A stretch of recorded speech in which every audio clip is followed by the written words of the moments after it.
right, I think in the interest of time, we'll probably start off. And so, hello everybody, welcome. My name's Abhijit GIll. I'm a GP in Hammersmith and Fulham and the Northwest London Cancer Clinical Director at RMP. And welcome today to the Northwest London Cancer Clinical Webinar, which is hosted by RMP, which is our West London Cancer Alliance. We're very lucky today. We are joined by our esteemed guest, Mr. Manit Araya and Mr. Giles Halliwell, who are urology consultants at Imperial College NHS Trust. Thank you so much for taking time out of your busy schedules. I can see things are very busy for you at the moment, so thank you. And we've also joined by Mr. Hassan Kazi, who's the RMP Urology Pathway Chair and is with us today. So thank you. Just quickly, a couple of housekeeping rules. Can we just make sure that everybody's muted, avoid any background noise, switch your videos off where possible to keep your bandwidth, and there'll be a series of buttons at the center or bottom of your screen to allow you to switch that video off. We'll be using the chat function, so I'm sure a lot of you are familiar with how to use Teams now, but please just use the chat function in order to ask any questions. And we do still want to keep it interactive, so if you have a burning question, please raise your hand. We are recording the webinar so that we can share it out more widely for our colleagues who couldn't make it here today. And all the slides and recordings will be sent out by the training hubs and primary care communications. So please feel free to ask any questions, make comments throughout, and we'd really like to hear your feedback. And with that, we'll be sending out an evaluation link right at the end of our webinar today. And so please, if you could take the time to complete this, this will help shape our future educational events. Great. Can I have the next slide, please? Fantastic. Okay, so this is a bit of an overview of the agenda today. As you can see, I'm going to start off by just talking very briefly about urological cancers and the pandemic, and then I'm going to hand over to our specialists to take things forward. Next slide, please. Okay, great. So if we have a look at this graph, it takes us back to October 2020. And as you can probably remember, we were in the thick of it during the pandemic. Here we can see the clear month-on-month variation in the number of 2-week wait referrals, those that were first seen and therefore initiated by GPs on each month. There are peaks and troughs, as you can see, and that reflected due to times that we had surges during the pandemics. And so it's important that we consider what were the reasons here. Was it due to patients not presenting to us, due to a lack of confidence, a fear of COVID? Maybe it was the systems that we had in place to make it more difficult to access healthcare and primary care, or thinking that patients were thinking their symptoms were less important and they didn't really want to trouble us. It's important that we consider these issues because actually it's the only way that we can address these factors in primary care moving forward. Next slide, please. This is slightly different data set, and actually it shows across all Northwest London boroughs, all of the 2-week wait referrals that were instigated within primary care, so that's in Q4 of 2020 and 2021, were all seen within secondary care within the national target of 93% within 14 days of referral. So patients that we were referring were still being seen in time, and that should give us confidence. Next slide, please. This is the slide that I would like to draw your attention to very carefully. Now, this shows our concept of missing first treatments, and this is our best proxy for missed cancers. Now, we know that the number of patients that have started treatment for cancer, and we can compare this to previous years, where there is a fairly consistent number. Now, if you look at the difference between 2019 and 20 and 2020 and 21, there are overall 297 fewer people starting cancer treatment for urological cancers across Northwest London. Now, and then you can see also there is a variation across boroughs, which is broken down in this table. Now, we need to consider why that may be. And within primary care, we can consider the possible explanations of our change to remote triage, a lot more virtual consultations, e-consultations, telephone consultations, and opportunistically, we may not be dipping urines like we should be, or we have been in the past when we had a more face-to-face approach. Women potentially being repeatedly treated for UTIs without a urine dip or consideration for extra investigation. Possibly the reduced opportunity for opportunistic conversations about prostate cancer and PSAs, as men are less likely to present to their GPs with complaints, as we know. Also, a reduction in patients presenting for their annual PSA tests or watch and wait at the height of the pandemic, and potentially hard to reach patients and housebound patients really makes us think about health inequalities where things were busy during the time of the pandemic. Great. Can I have the next slide, please? Okay, so now that's enough for me. I want to hand over to our specialist that will take you through prostate and bladder cancer. I'm going to start off by passing over to Mr. Giles Hellewell. Thank you very much, and I'll let you take it away. Great, thank you for that. I just thought I'd throw in a few slides of my own at the beginning of this, just really to echo what you were showing about the drop-off and referrals. Most of my acute care is out in Northwest London, and we really suddenly ground to a halt last year in sort of, it's March time last year. If we just go to the next slide, please. And these are our numbers, which you've probably seen in various places, but we very quickly, the entire hospital turned over to servicing close to 60 intubated patients for 24/7, and that meant that most of our other, or certainly all our elective, stopped rapidly. Next slide, please. And it took a while to really recover, and the same thing, it's wave 2, and even with this wave 3, we're seeing the same thing. So it had a knock-on effect for certainly our elective services, and our acute care suffered. But next slide, please. And a lot of people really took this to heart, stayed at home. We saw a very immediate drop-off both in acute referrals and also on our diagnostic referrals. Next slide, please. And again, this is data from UK data, which you can see what happened there. A lot of the just generally all the referrals dropped off dramatically, and then they began to pick up, and they picked up in the sort of remote monitoring, but the in-person, face-to-face consultations really plummeted. And so, as Abby said, a lot of the kind of opportunistic testing, urine dipstick when somebody's there, somebody mentions prostate cancer, and somebody gets a sort of random PSA check, that really also dropped off. Next slide, please. And this is from Cancer Research UK, again reflecting what we've seen in our sector, the number of cancer referrals dropping off quite markedly. So if Manet's going to be talking about prostate cancer, and I'll just talk a little bit about bladder cancer. Interestingly, from our sector, if we look at radical surgery and radical radiotherapy, the one area that I think really has dropped off has been the bladder cancer for the last, it's picking up now, and in fact, we're inundated now. But during the previous 18 months, my numbers, for example, in terms of radical surgery went from sort of 25 to 30 radical cystectomies per annum down to about 5 or 10. And that was for the 12 months from May last year, April, May last year. Next slide, please. This is not my slide, but it does emphasize the sort of other subtle things that should make people think, is there a risk of bladder cancer? Women often do present late. We'll mention that in a minute. The reasons behind that, often urinary tract infections. Obviously, we know they're more likely in women, but that often means that particularly the older patients who have other sort of risk factors, may be thought to be having just recurrent, simple, uncomplicated urinary tract infections, when actually there's some underlying malignancy. Smoking is still the main culprit. The kind of rise in smoking amongst women in the last 20-30 years meant that the discrepancy between men and women in terms of numbers has begun to level out. And then there's the other things that we look into, recurrent infections, long-term catheters, the squamous cancers that we get in the bladder. Often, again, those are ignored or missed because patients often have hematuria with long-term catheters. Obesity increases risk, and the other things we all know about, the sort of chemicals that you can get exposed to.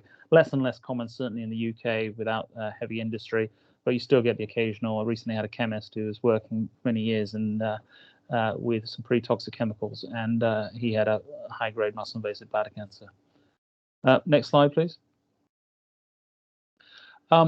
Now, there's been quite a kind of rejig of referral criteria, because NICE looked at particularly the guidelines for hematuria and screening and testing, and I think there's a real feeling that there was an over testing of people, too many people having invasive tests such as flexible cystoscopies, too much imaging of very, very low yield. So in 2015, 2016, things are rejigged a bit. So non-visible hematuria was kind of noted to be a pretty poor indicator of bladder or kidney cancer. So they rejigged things slightly. So now the guidelines suggest that you can refer if over 60 with non-visible hematuria with a couple of other factors, either dysuria or raised white cells on testing.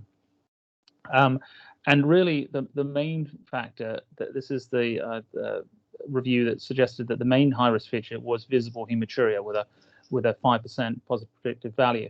And that really echoes, there's a study, as Royal College of Surgeons, I had a slide, but I've omitted it for a time basis, that showed many years ago, 20, 30 years ago, that the yield with non-visible hematuria, even in a high-risk population, was only about 1 or 2%, whereas with visible hematuria, that rose to about 10 to 15% in that study, which was quite a deprived area in Scotland. So there you can see at the bottom the kind of tick boxes now for referral on the 2-week wait for bladder cancer. Next slide, please. The kind of current situation is, and I think this is less and less common in Northwest London, patients get referred to a hematuria clinic. They try and get upper tract imaging on the same day, which is always a struggle. They have a flexible cystoscopy. We find something, and then they're booked for a formal bladder tumor resection. The idea, because overall, if you look at our improving outcome measures, there's been a big time between diagnosis of muscle-invasive bladder cancer and radical treatment. I think it's on the order of something like 100 or 120 days. And there's a big drive to bring that down. And I think certainly in our sector, we'll get there probably quicker than a lot of sectors with, we've got the rapid hematuria setup running both out at the Outer Hub up at Norfolk Park and down at Charing Cross, where we have urology nurse specialists vetting all the acute referrals, making sure they're coming straight on in. If they have upfront imaging and you can see a lesion, they go straight to be booked for theatre. Next slide, please. This gives you a summary of what we're looking for. The TA, T1, T2. Those have a reasonably good prognosis. The problem is, and this is another slide I'm not sure it's included at the end, but the T3s and T4s year on year are still presenting a similar proportion of the patients that come through. So there's a very nice slide on the Cancer Research UK website showing that despite all our efforts, we are still getting a lot of these patients. You know, the same proportion almost comes through 2-week waits, comes through routine GP referrals now as they did 5-10 years ago. So that's where we need to try to change that. See if we can shift that staging up to the T1, T2 end, rather than have them languishing at the T3, T4 when the outcomes are pretty poor. Next slide, please. So this is again emphasizing some of the things we mentioned earlier about with women. Often we get recurrent UTIs, and therefore there's a trend to presenting at a more invasive stage because they're missing the early, when you're putting it down to a hemorrhagic cystitis, which accounts for maybe 10 to 15% of UTIs. We know that, but actually that's masking an underlying malignancy, hence resulting in this worse 5-year survival. Next slide, please. Right, so this case study, I think if we hit the next button.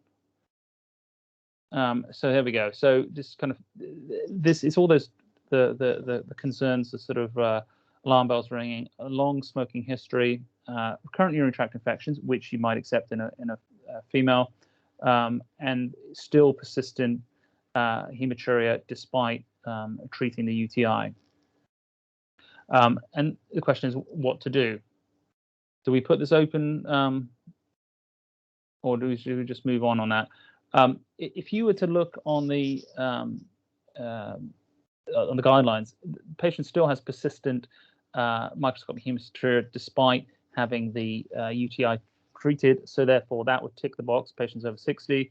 I mean, how do we want to do this with these case things? Do we put this out for discussion or? I guess, Giles, maybe we could talk about it from primary to secondary care and how that would work. Yeah. So potentially for me as a GP, I'd be looking at an older female with a smoking history, as you said, being a higher risk factor, recurrent urinary infections, and as you said, that they had repeat urine dipstick, which is shown persistent microscopic hematuria. Now, what is difficult here is that according to the 2-week wait guidance, they don't have dysuria currently, and they don't have a raised serum white cell count. But I'm still a bit worried about this patient. So I guess, what do you think? Do you find these patients coming in, or what kind of pathway is good for these patients if they don't technically meet the 2-week rule? Yeah. On some of these other slides, it was certainly looking at this advice and guidance. We up in both at Charing Cross and at Norfolk Park, we're using advice and guidance every day of the week, and we've got a lot of our electronic referrals coming through. So I don't mind these being put through as a 2-week wait, because we have our CNSs vetting all the 2-week waits, so they would very quickly pick this up, and it got a pretty low threshold for moving these patients into the 2-week wait pathway. If it came through as an advice and guidance, again, the delay is it'd be pretty much the same day, 24, 48 hours that we'd look through this. So I wouldn't have any concern. I mean, I would divert slightly here from the nice thing, which is that if you talk to some of us that are dealing with mainly urological malignancies such as bladder cancer, we are quite proactive with flexible cystoscopy and imaging, and there was quite a lot of debate, I think, when NICE came out with these guidance, because as you say, this raised white cell count, dysuria, it's a tricky one. I'd be quite happy to take this patient primarily for a 2-week wait. That's really interesting, and that's really helpful to hear, because I guess it pertains to that stage shift that you were talking about, how important it is to get seen. And that's interesting to know that when we refer to secondary care, that the first things that to be considered are flexible cystoscopy or some kind of imaging. And that's really helpful. And I think we do see a lot of advice and guidance that works really well from primary care, and it's really nice to get that feedback about patients as well. Do you think that rapid hematuria pathway that you've mentioned, which is kind of nurse-led, is that something that's working really well and something that's going to be scaled? It should be scaled. We are, for our setup, I mean, I'd say this to all of my juniors, but once you put a urology nurse specialist in place, everything runs according to guidelines really well, and that applied to prostate, it applies to bladder. It's kind of changes every 6 or 12 months that really mess things up. So for us, it's working well. I think it's still going to be in a pilot project with RMP, but that should go nationally. I mean, I think most people are trying to achieve it. It's just formalizing it and making sure that making a tick box for each unit to provide that service. Brilliant. That's really helpful. Thank you. Have we got any slides? Is there a next slide? There's probably another case study, I think. Yeah. So I mean, these are the options. I think I agree. I'd probably refer actually in that scenario. So smoking history is such an important one. Next slide. Is there another one? Oh, we're already on the Manet. Okay. Brilliant. Well, thank you, Giles. That's really, really helpful. And I can see that you're in theatre right now and you've taken out some of your precious time to really help us here. So just to recap, the kind of information that we've learned today is that think about the changes in referral numbers that Giles was talking about that happened during the pandemic and how things are starting to recover now. And it's really important to build that confidence. We've had a question in the chat box about patients still being scared about going into hospital, especially if they can't go with a family member, and about public messaging and all of that. Think about the Help Us Help You campaign, which is coming out, particularly within urological lung cancers. Think about the Cancer Won't Wait campaign. So these are all happening, and there are patient-facing comms that are going out across Northwest London from primary care, really, to ensure that patients feel that confidence to go in. Let's think about risk factors. Giles told us about all the different risk factors as well, the rapid hematuria pathway, and the difference in staging. So if we can pick things up early within primary care, we can help our secondary care colleagues in order to get imaging and cystoscopy done early, so these patients can have radical treatment. And remember, women with multiple UTIs, recurrent UTIs, and maybe a risk factor for a bladder cancer. So do not forget that. Excellent. So thank you, Giles. Thank you so much. you. If there are any further questions in the chat box later, then maybe we can get back to you about that. But I don't want to hold you up anymore. No, thank you. Thanks very much. Thanks. Thank you. So next slide, please. I think we're going to pass on to Mr. Manit Raya, who's also a consultant urological surgeon at Imperial College NHS Trust. Thank you. Thanks, Abs, for that introduction. So, as Abs mentioned, I'm a consultant urologist at Imperial College, and most of my work, if not all, actually deals with treating men with prostate cancer. So, is it an important topic now? Well, it is, because prostate cancer in 2020 became the most common cancer diagnosed across men and women. In England alone, there were 40,000 new cases per year in 2020, with about 10,000 deaths per year. So it's certainly something we all have to know a little bit about.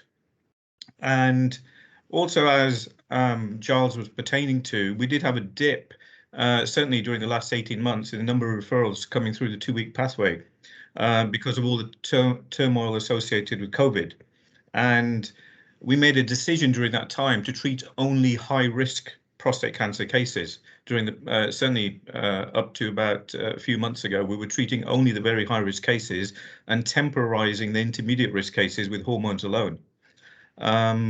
So the number of cases obviously has increased now and is increasing again, but I suspect there's still many men in the community who are reluctant to come forward still because of their fears as regards COVID in the hospital, etc., or even in attending the surgery, coming in contact with other patients. So, and it's particularly the ones which are at high risk that we want to attract back and come in for PSA testing. Now, I see Abs is he's still actually on the call, so I'm sorry, I don't know many of you here, but can I just start off with, as regards risk factors, I want to ask you just a case scenario, Abs. So a 48-year-old, sorry to put you on the spot like this. So a 48-year-old Afro-Caribbean man. So 48-year-old Afro-Caribbean man attends your surgery for earache. During the conversation, he incidentally mentions his father had prostate cancer in his 60s, early 60s. So he's attending for earache in your surgery. He's Afro-Caribbean. He mentions his father had prostate cancer in his early 60s. So would you be concerned, or any sort of considerations? I've mentioned Abs here, but actually that's open to everyone. I know this is, I wanted to make this a bit more interactive rather than just go straight to risk factors for prostate cancer. So any comments on that? Thank you, Manit. And if anybody else in the chat box wants to put their hand up, please do, so that I'm not always speaking here. But I mean, for me, we've got risk factors there. We've got a chap who's Afro-Caribbean, and we know that that's an incredibly high risk factor for prostate cancer. And we know somebody's got a family history, which risk factor, and also the fact that he's thinking about it. So men sometimes do not talk about their symptoms, and why is he thinking about it? Has he developed a change in his symptoms? And so for me, that would open up a conversation about doing a digital rectal examination in consideration of a PSA personally. And I'd really like to hear if there's anybody else on the call that would think differently. And Stephen, I can see you're here, you're our Hillingdon primary care cancer lead. Any thoughts from you?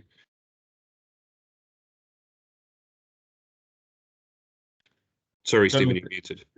Yeah, he might. Stephen may be muted actually, but yeah. So as Ab said, yeah. Hello. Was I speaking over anyone?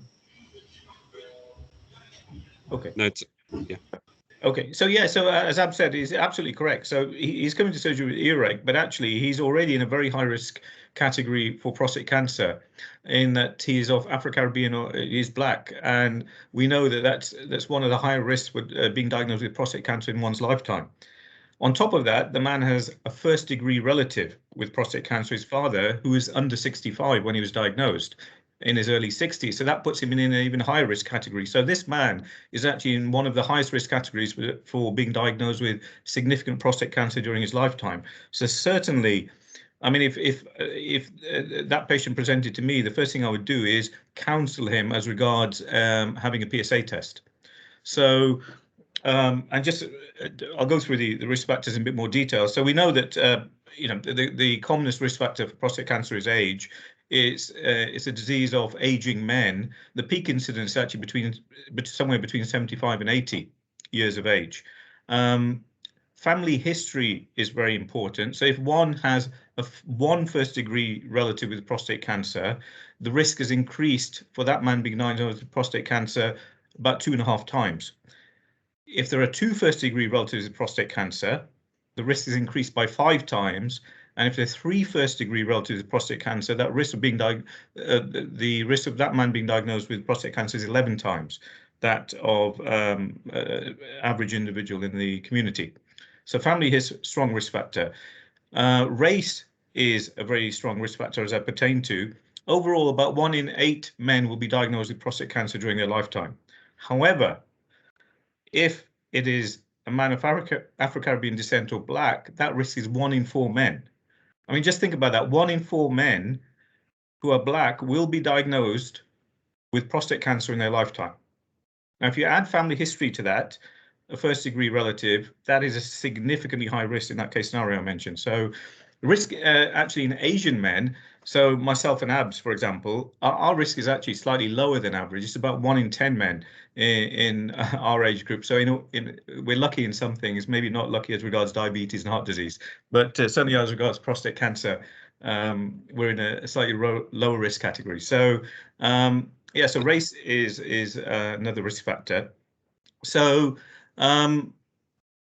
so Manit, just to come in there, that's really interesting to hear, and we've had a couple of comments. So there is an interesting comment from Adam Jenkins here to say that would agree that's high risk and do a PSA, but then if it was normal repeated annually, so what would be the advice there if you'd get a normal test? Yeah, so that's a very good question actually. So as you know, in this country, as I'm sure you all know, we do not screen for prostate cancer because it's felt on a national level, the risks of screening don't outweigh the benefits of it. So there's a risk of potentially of overdiagnosis of low-risk prostate cancer, then over-treatment of low-risk prostate cancer, which may not affect that individual in their lifetime. So in this country, don't. In America, they have been traditionally much keener on screening for prostate cancer, and they often start at the age of 45 years with men having annual PSA tests, 45 or 50 years. Now this man, so if the PSA came back normal in this man, I would recommend him for annual PSA test because he is in that category, a high risk category of developing prostate cancer. So if a patient is in a higher risk category of prostate cancer, I would recommend an annual or a 2-yearly PSA test if they're in a high risk category, especially with first-degree relatives under the age of 65 being diagnosed. And if that man was fully informed about having a PSA test, I certainly would. So I'd be proactive with it, actually. Fantastic. And in this category where he's black and a first-degree relative, I think there's no doubt. I think a majority of urologists certainly would recommend screening either annually or 2-yearly in this gentleman, starting probably at the age of 45 rather than 50 years of age. Thank you. And sorry to kind of interrupt your flow. We've got another hand up, and it's Stephen this time. Stephen, just you're on mute this time. Just to bring you in. Still on mute, Stephen. Right. Stephen, I think you're still on mute there. Yeah. Oh, that's better. Here you go. One of the factors in general practice which puts male patients off is the suggestion that they might need to have a digital examination. Yeah. And I just wonder, with the current advances in MRI scans, whether it is actually essential to do a DRE before you actually refer the patient. That's a very, very good question, and something which, in my personal opinion, is debatable, very debatable now. So if a patient comes to me, so I'll start off. If a patient comes to me, you refer a patient to me in secondary care. I haven't done a DRE for about 4 years, because of the advent of multi-parametric MRIs. So if a patient comes to me with and you refer it to me with a high PSA, I'll send him straight for a multi-parametric MRI scan of the prostate, and which we know is much more sensitive and specific in detecting prostate cancer than a simple digital rectal examination. It's a bit like tossing a coin unless it's a very obvious cancer on DRE. Now, if you are referring from primary care a patient to secondary care with a high PSA on a 2-week wait referral, then do you need to do a DRE? I would say to you, now this is, again, there isn't any national guidance on this. I'm sure it'll come eventually. But if you're referring a patient to secondary care on a 2-week wait referral, I would say to you, actually, you probably don't need to do a DRE. However, if you're not referring that patient and he's got symptoms, then I would do a DRE. So I would only do a DRE actually if you were not referring the patient, because you will get the odd patient. We know, about 1 in 100 or slightly less, where the PSA is low and they have a low PSA secreting tumor. So you can't rely on the PSA alone because we know it's not a great test. So if you're not referring the patient, I would do a DRE just to cover yourself medical legally. However, if you're referring the patient, then I would say you probably don't need to do your DRE. So I hope that answers it. Actually, that's something which has been on my mind for quite a while, seeing as I don't do the DREs now. Again, in secondary care, only if I'm not going to get a multiparametric MRI of the prostate and I have some concern, would I do a DRE? If I'm going to get an MRI, then there's little point. The MRI is much more accurate. Thank you. So that's great. So actually, let me go on to a slightly different scenario.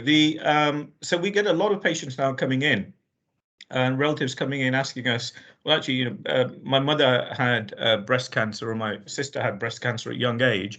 Am I at increased risk of prostate cancer? Because there's been so much publicity in the media as regards the gene mutations in the BRCA, the breast cancer 1 and breast cancer 2 genes, and familial breast cancer, and there is an association. So if a patient asks, am I at increased risk of prostate cancer because I have a first-degree relative, a mother or a sister with breast cancer, again, what would you say to them in primary care if they asked you that? Any comments? So what I would say to you is, if they usually, so we know 5 to 10% of breast cancers have a gene mutation in BRCA1 or BRCA2, 5 to 10% of women with breast cancer. And that's an autosomal dominant inheritance of that. And we know that actually that men with that mutation, which is inherited, are at increased risk of getting prostate cancer and more aggressive prostate cancer. So if there is a family history of a BRCA1 mutation in that family on the female side, then yes, and it's inherited, and one can send the patient off for genetic testing or sequencing, then yes, they are at increased risk of developing prostate cancer and more aggressive prostate cancer, particularly with the BRCA2 mutation. So yes, in some cases, they are. So that's a common question now, and it's something which I think we all have to know a little bit about, because I often get asked that question.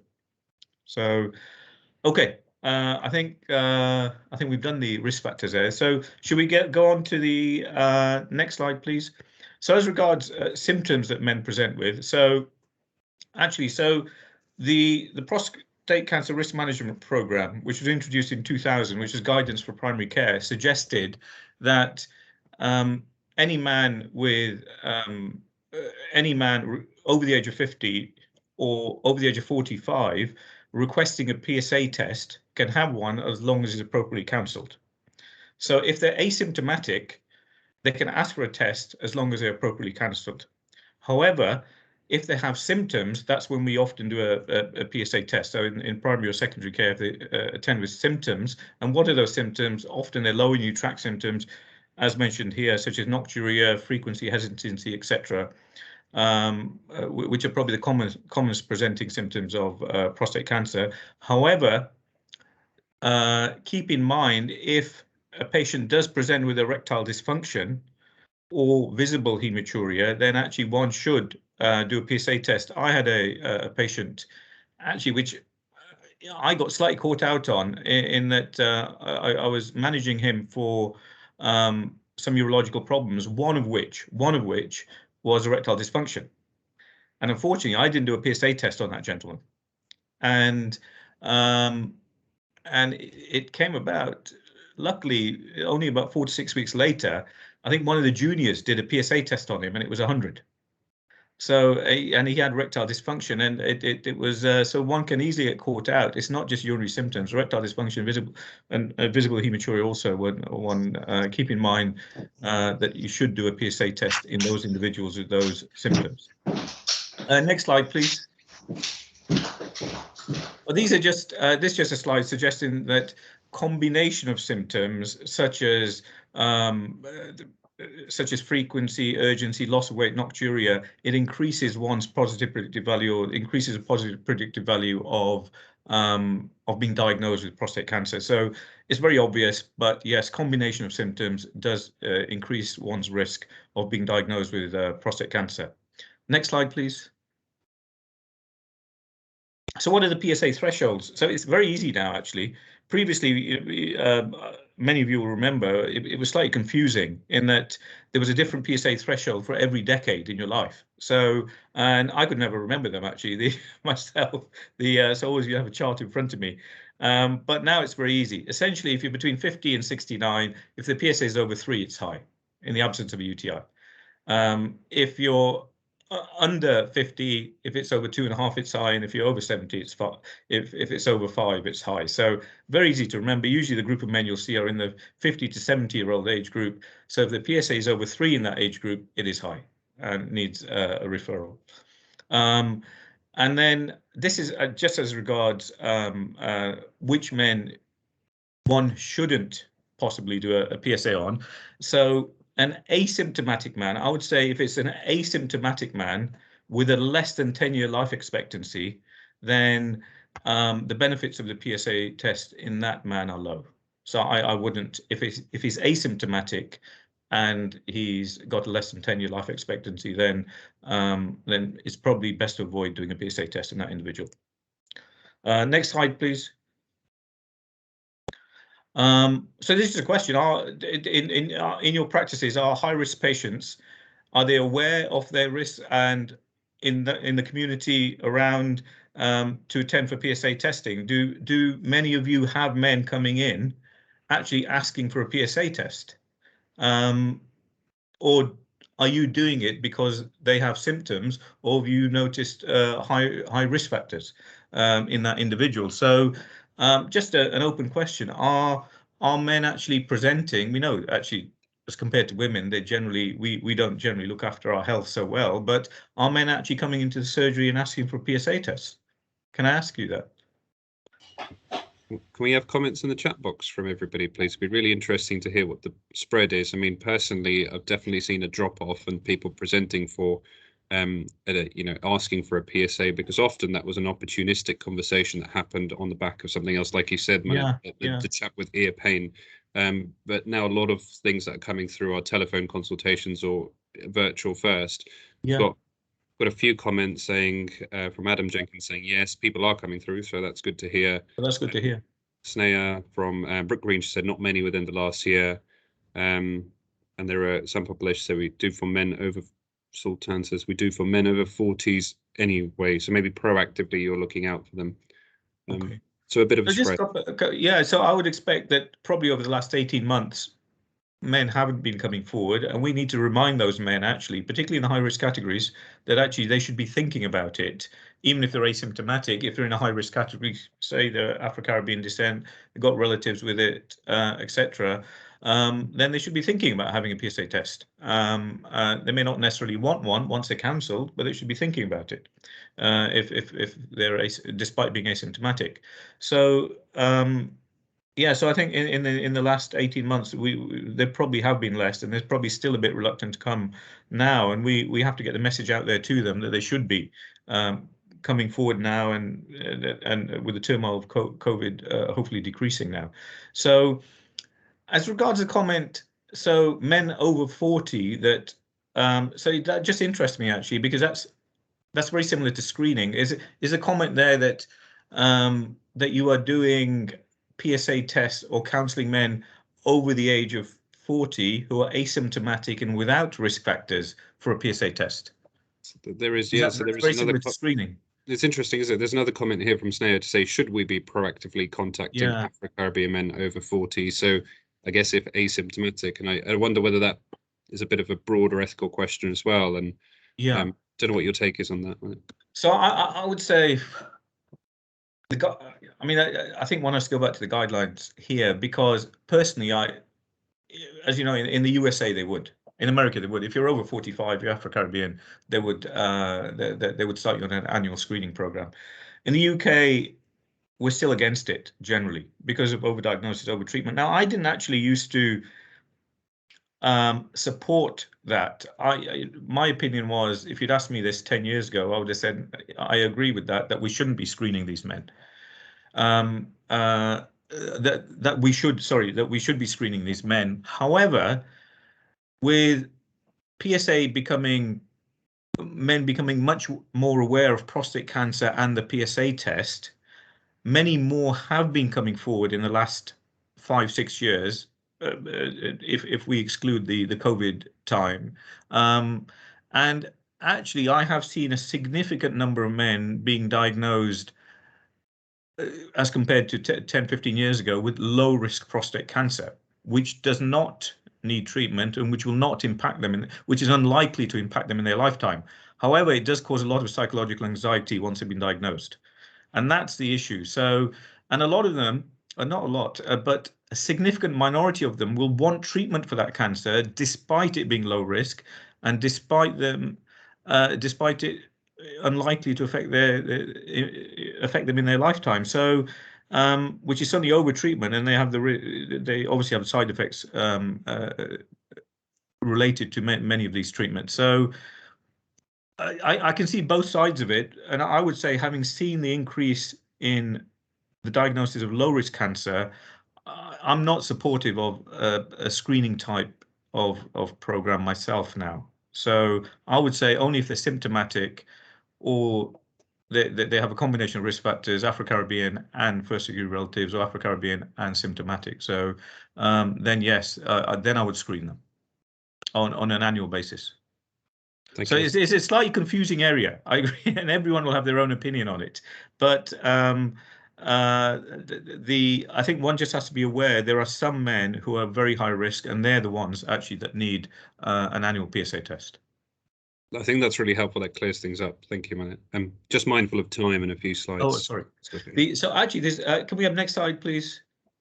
So these are just a few myths as regards prostate cancer. Vasectomy doesn't increase the risk of prostate cancer. Neither does BPH, or benign prostatic hyperplasia, and DRE doesn't significantly increase a PSA test. So if one has done a DRE, one can still go ahead and do a PSA test on that day. Next slide, please. So these are actually a few of the factors which increase or decrease the PSA, and others which don't affect them. As I said at the bottom there's no significant effect of a DRE on the PSA. Ejaculation, however, there is. So ejaculation within 48 hours of a PSA test will increase the PSA and may increase it significantly.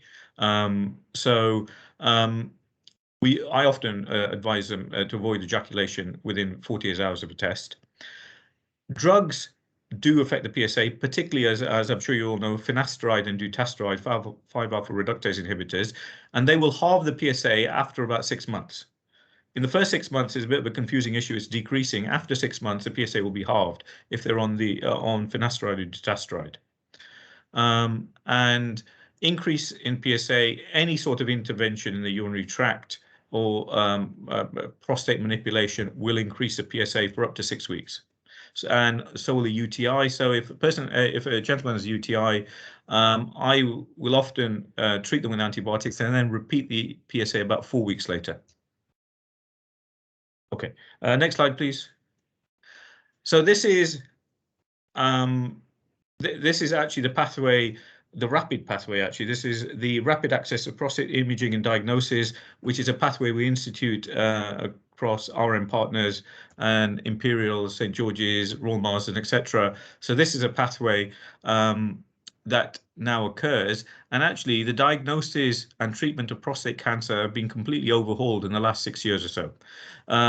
So 7-8 years ago, if a man had a high PSA, they would go straight to a biopsy, and that would be a transrectal biopsy. So a man with a high PSA, say presenting 10 years ago, in the absence of a UTI, would go straight to a transrectal biopsy. That no longer occurs.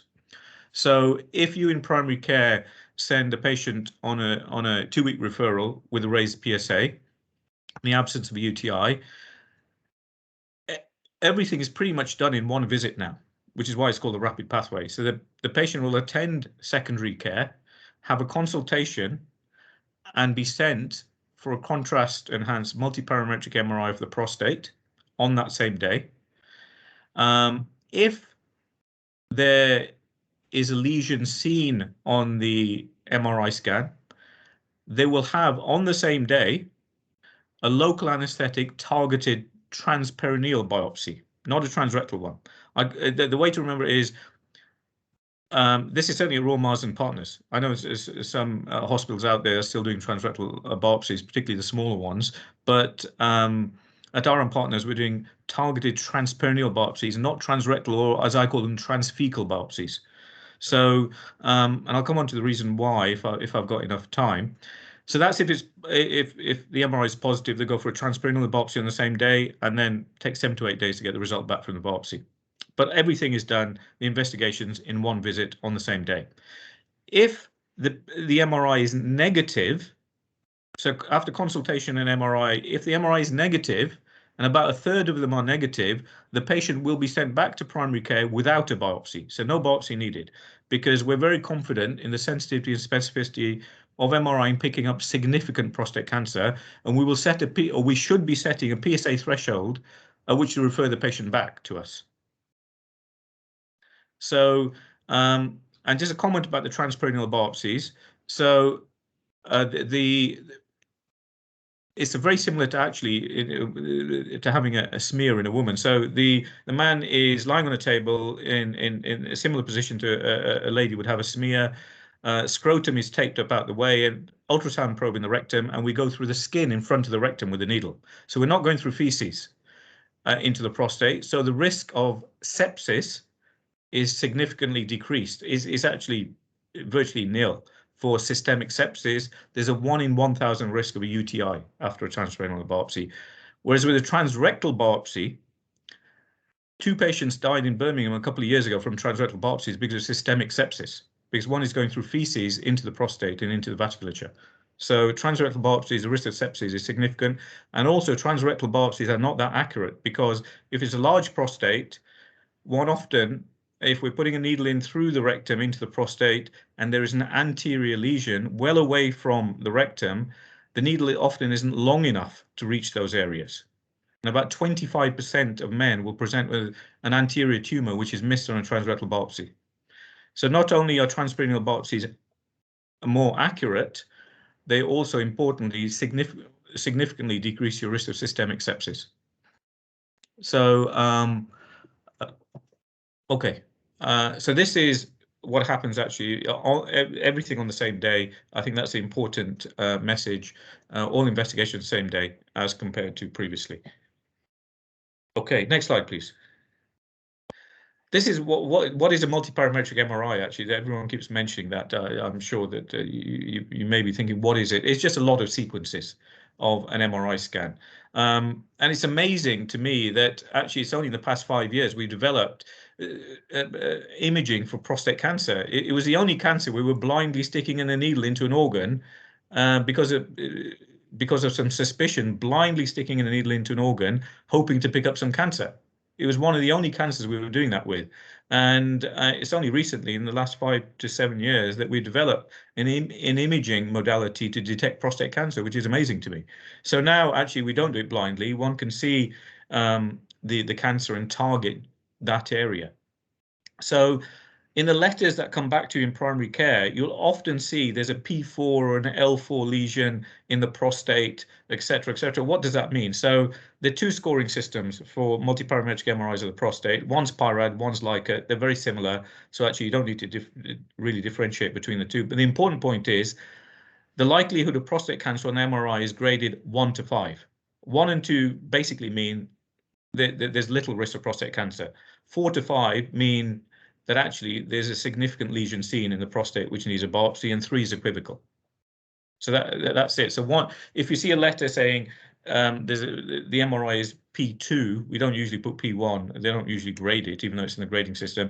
If it's a P2 prostate, means nothing to worry about. P4 and 5 means there was something significant seen, and P3 we're not sure, and we use other factors to decide whether to go ahead with a biopsy or not in those cases. Next slide, please. This is just as regards a rapid pathway which we implement at RM Partners. So there are several videos on the internet that one can go and listen to if you've got time between seeing 10,000 patients in your surgery. But yeah, so if you want to look at that a bit further, there are the videos out there from the various surgeons in these hospitals. And I'm going to stop there actually, because I think we've covered quite a lot of stuff, and I've probably gone over time. Thank you. I mean, that's incredibly helpful. And I think maybe if we've got some time, we could just run one case study, Okay. and then we can just quickly summarize if that's all right. I mean, we'll do this quickly, sure. but maybe just between us two, we've got one here, just a 67-year-old. He's not Afro-Caribbean, he's male, obviously, and he's had one episode of frank hematuria and no other urinary symptoms and no signs of a UTI. And no weight loss or any other systemic symptoms. We've done some basic investigations. We've not found an infection, but we have found blood in the urine.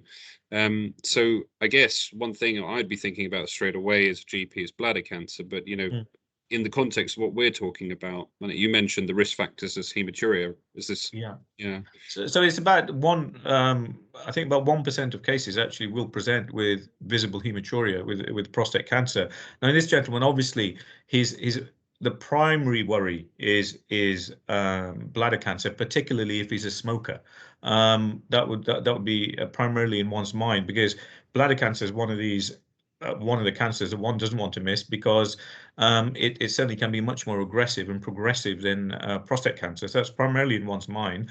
But one should keep in mind that, yes, that may be a bit of a red herring, and one should still do a PSA. And so if, just thinking about this practically, so if I've seen this patient and I've done the PSA and it's come up raised in this situation, but I've also done the 2-week wait referral for somebody who meets the threshold for a bladder cancer, what does the pathway look like for that patient when they hit secondary care? Will they meet a prostate team for their rapid pathway and a bladder team? How would it? So we would investigate them initially for the bladder cancer first, only because that's more paramount and more important to deal with that first, because if one has an invasive bladder cancer, we know that actually delaying treatment with invasive bladder cancers by 3 months decreases their survival. So I think the important point there is one cannot miss a bladder cancer. Yeah. So and we know the majority of prostate cancer patients actually would live with the cancer rather than die of it, whereas that's not the case for bladder cancer. So we'd investigate them with imaging and a cystoscopy for the bladder cancer first, and then go on to the prostate cancer investigations.